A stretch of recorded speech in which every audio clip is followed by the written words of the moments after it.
Hey there, avid listeners. Thanks again for tuning into Sin's Workshop. Hope you're all having a wonderful day. So, today we're going to be talking about The Grimrose Girls by Laura Pohl.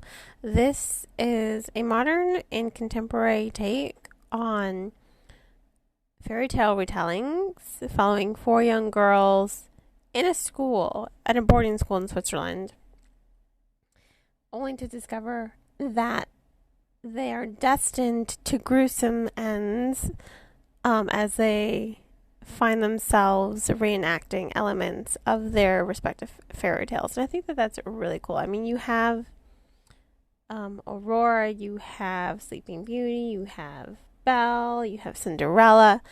Those are the four princesses that these girls are meant to represent.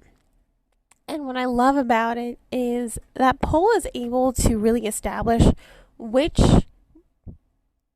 fairy tale character these girls are supposed to represent. I have to always stop myself because I want to say Disney princess, but there's nothing Disney about this. I mean, she is using the original Grimm fairy tales as her basis for these. And that's what I love. I love the Grimm fairy tales. I've read the Grimm fairy tales, and I think the fact that Pohl is using the Grimm fairy tales to really establish the gruesome ends for these characters is really entertaining. I mean, even in the Grimm fairy tales, the princesses have their happy endings of a sort. I mean, I really think Sleeping Beauty has a very happy ending. You all know my feelings on that if you listen to my Splintered podcast. But the fact that they are cursed to not having happily ever afters and having gruesome ends instead, I think that really does bring another level to the storytelling here. And I think Pohl did a really good job because she doesn't heavy-handedly allude like these are the princesses. She uses a lot of subtle detail in her storytelling, but it's clear. Like, if you are a fan of fairy tales, you're going to know. And just by her using descriptions, God, I'm trying to remember a perfect one, I guess Snow White, rose red lips, long black hair, alabaster skin. I mean, you're going to know that that's Snow White. And I think that that's really great for the storytelling. And the fact that it takes place in a boarding school, modern day in Switzerland, it's very modern, it's very contemporary, so it's not heavy-handed in that fairy tale world. You are seeing a new and unique rendition of fairy tales come to life in a really relatable way to the reader, and I think that really does grab the reader and pull them into the story.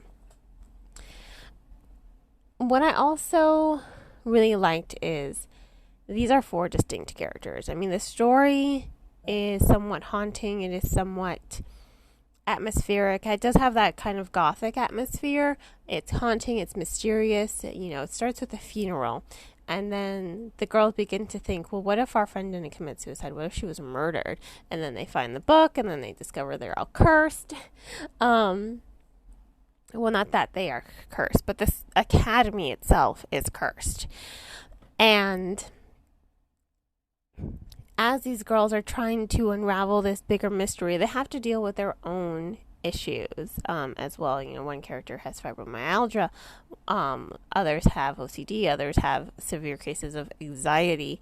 I mean, you are seeing very real characters brought to life, and they're so very distinct. The story splits between four different perspectives, and you're also getting four distinct voices. You're seeing characters that are so incredibly diverse. I mean, not everyone's white. I mean, Nani is from Hawaii, and not only that, but she's also plus sized as well, which I kind of hate that term, plus size. I mean, everyone are different shapes and sizes, but I guess if you want to use it, go ahead and use it. So they're not all, I guess what I'm trying to say is there's a range here. There's a range of voices. There's diversity. There is representation. I mean, you have mental illness representation as someone who spent her high school years and much of college with severe anxiety to the point where I had to like just run away during lunch and just hide just so I could feel like I could breathe. Seeing that representation take place with these characters, that really did connect with me as a reader. So I think the fact that we're also dealing with a character suffering from fibromyalgia, that's not something you see a lot. So that's kind of like disability rep, because I know some people with fibromyalgia and it can be so debilitating for them just to like get out of bed in the morning.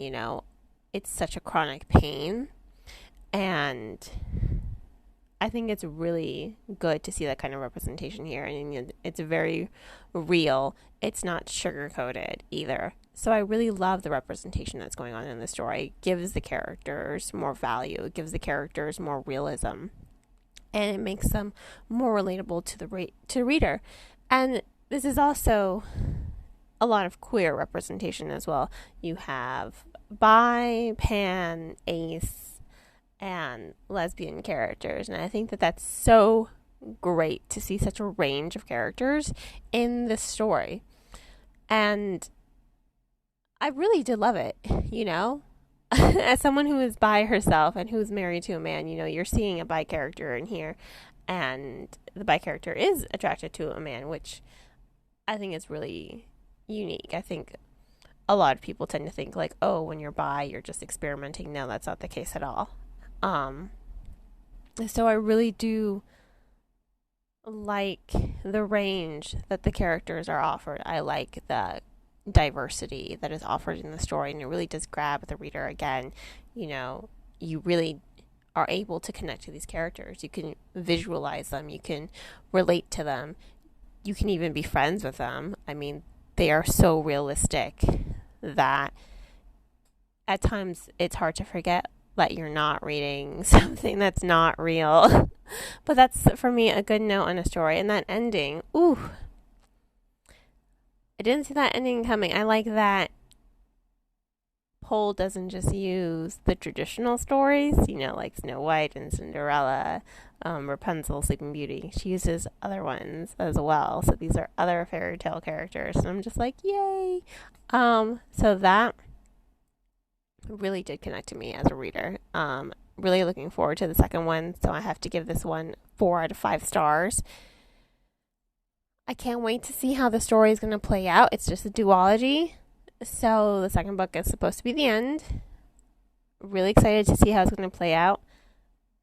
And yeah, if you want to go ahead and purchase the book, I will include links in the description of this podcast of where to purchase.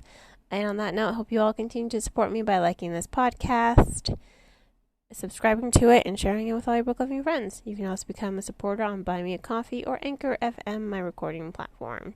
Hope you all have a wonderful rest of your day, and as always, happy reading.